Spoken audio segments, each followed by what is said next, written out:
बच्चों, this is doctor Atul Kumar Bhatnagar, associate professor, government PG college Khetri.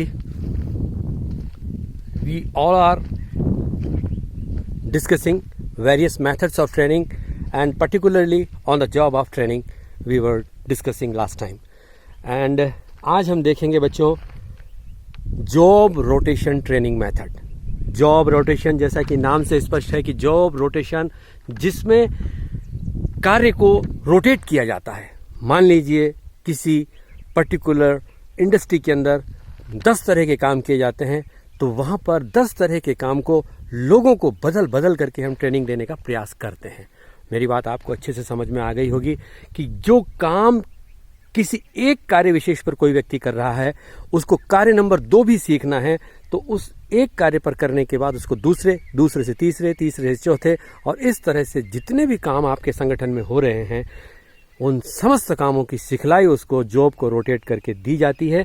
ये भी प्रशिक्षण का एक महत्वपूर्ण माध्यम है, एक महत्वपूर्ण विधि है.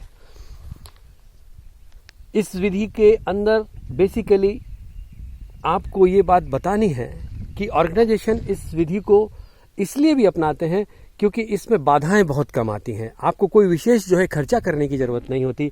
सभी कर्मचारियों में अनौपचारिक संबंध होते हैं और आपस में एक दूसरे स्थान पर वो जाकर के भाईचारे से उस चीज़ को सीख सकते हैं. कुछ प्रॉब्लम्स भी आती हैं भाई इस विधि के अंदर. बेसिकली ये है कि इस विधि में जब आप एक काम को करने के लिए दूसरे काम पे जाते हैं, तो एक तरह से जो आपको जो है एक्सचेंज हो रहा है, एक स्थान से दूसरे स्थान पर जा रहे हैं, तो काम में बाधा भी उत्पन्न होती है, तो कार्य में बाधा पैदा होती है, अवरोध पैदा होता है. बार बार कार्यस्थल पर परिवर्तन से कर्मचारी अप्रसन्न होते हैं. निश्चित रूप से वो कभी इधर जाना है कभी उधर जाना है, लेकिन उसे काम सिखाना है, लेकिन प्रॉब्लम है तो प्रॉब्लम भी हमें देखनी पड़ेगी कि वो बेसिकली इस चीज़ को कम लाइक करता है. इस विधि में जो है लोचहीनता पाई जाती है. मतलब एक बार फ्लेक्सिबिलिटी नहीं है इसके अंदर, लोचहीनता पाई जाती है.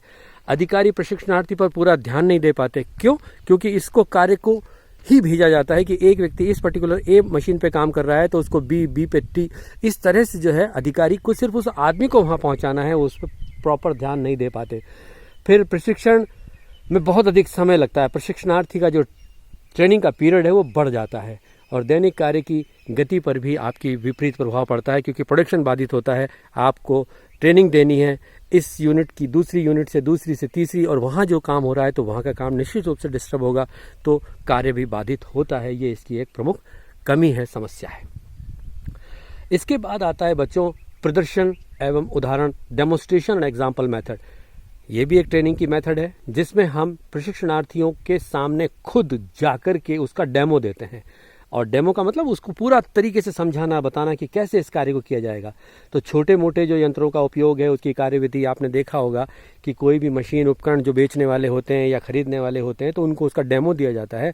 आपको डेमो दे करके उस चीज़ को सिखाने का जो है प्रयास किया है. तो डेमोन्स्ट्रेशन भी एक विधि है प्रशिक्षण देने की, जिसमें हम उसका प्रशिक्षण देते हैं. ठीक है. इसके बाद आता है बच्चों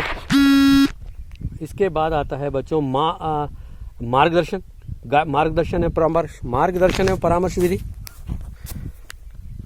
मार्गदर्शन और परामर्श विधि वह विधि है जिसके अंदर हम अपने कर्मचारियों को आने वाली समस्याएं जो भी हैं उसके लिए उसको वरिष्ठ अधिकारियों से हम गाइडेंस दिलवाते हैं, परामर्श दिलवाते हैं और उसको सिखा करके किसी चीज़ विशेष को सिखलाने के लिए जो उसको प्रेरित करते हैं. तो it is really a kind of a method by which you can give some sort of guidance for a particular task and counsel करना, उसको समझाना, बताना, परामर्श देना. ये एक विधि है जिसके जरिए हम अपने कर्मचारियों को सिखला सकते हैं.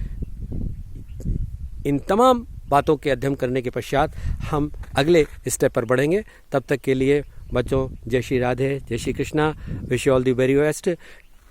टेक केयर, अपना ध्यान रखना कोरोना से विशेष रूप से. Thanks a lot. जय जय श्री राधे.